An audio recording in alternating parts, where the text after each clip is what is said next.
Hi, Mike Smith here. I was just thinking about how I've been teaching online using Zoom for the last 7 or 8 weeks and working from home, this beautiful place where I am lucky enough to live, and seeing my students online a few hours a day and the experience that has been for me and for them.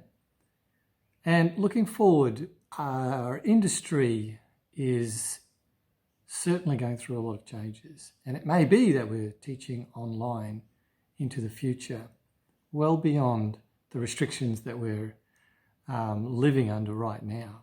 So what does that future hold for us? What are the challenges, and also what are the opportunities? So firstly, let's think about the challenges, because I'd like to finish off on some positive notes. The challenges are certainly to do with the technology and the limitations, and although the technology for video conferencing and breakout rooms and broadband internet have certainly come a long way, there are certain disadvantages compared to classroom teaching. One of those obviously is the connection that you have with your students, the non-verbal feedback, the cues that you get as a teacher, and also the ability for them to socialise with each other. And I think that's having a huge impact, probably a challenging impact, not just for the students, but for the teachers as well. What about all the staff room banter and the support that we give each other and the help that we give each other? Not to mention the difficulties in managing handouts and activities. So there are some challenges in terms of how the classroom operates. And from an employability point of view, there are also challenges, because under the current restrictions at least, the schools have got fewer students. So there are fewer classes. And so therefore we have a situation where teachers are losing jobs. And that's a sad outcome, because some of those teachers are highly dedicated, highly skilled, and yet when the numbers aren't there, there's nothing really that schools can do. So those are some of the challenges. So what about those opportunities then? Because in any period of change, there are always opportunities.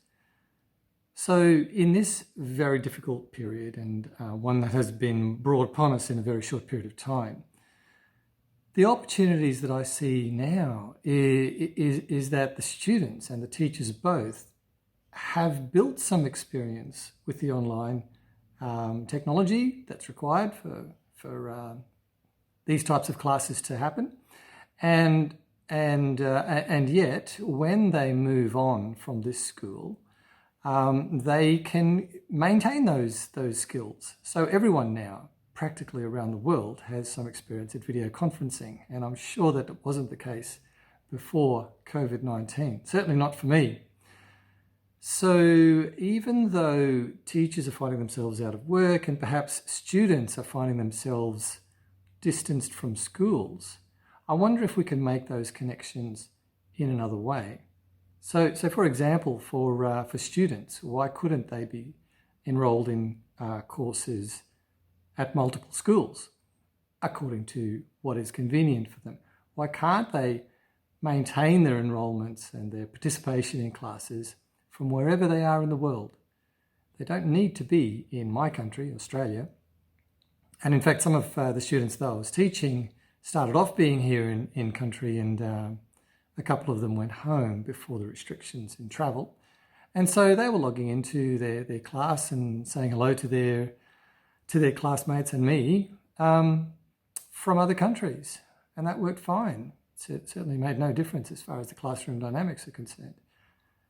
And so for the teachers as well, these are opportunities. Why can't we now offer our services and our expertise as teachers to more than one school, according to what is convenient for both the teacher and the school?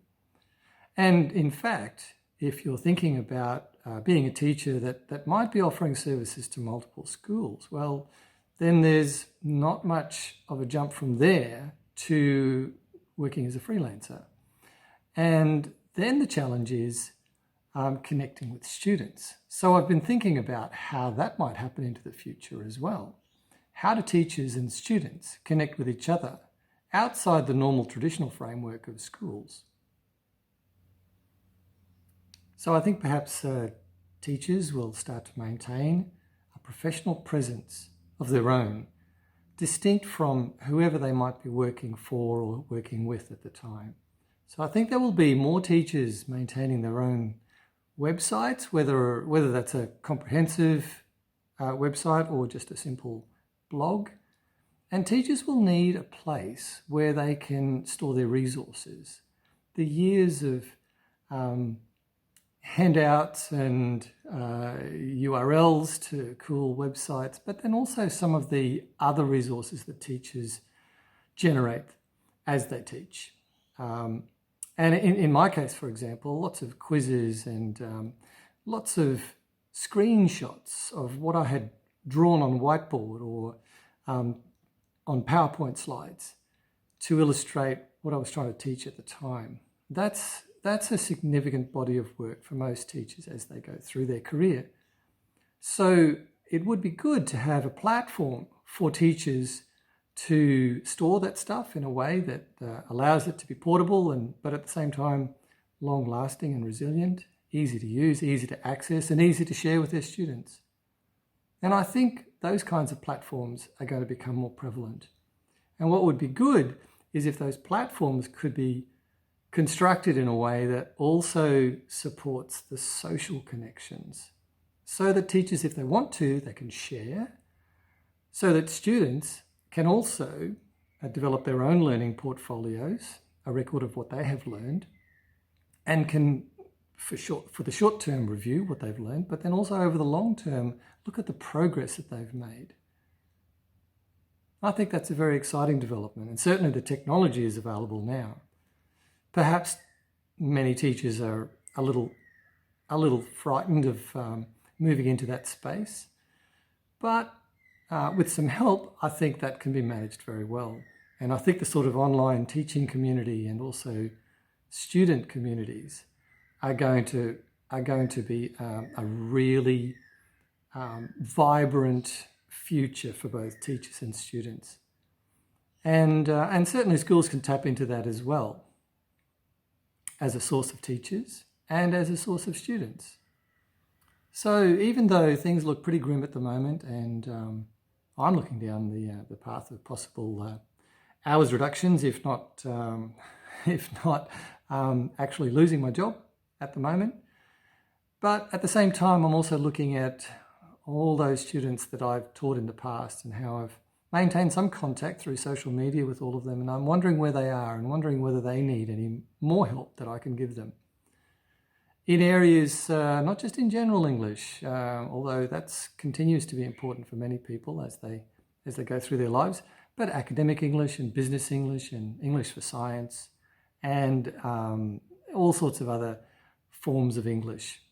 So let's keep optimistic, look out for the opportunities, stay connected with each other and support each other. Thanks very much for listening.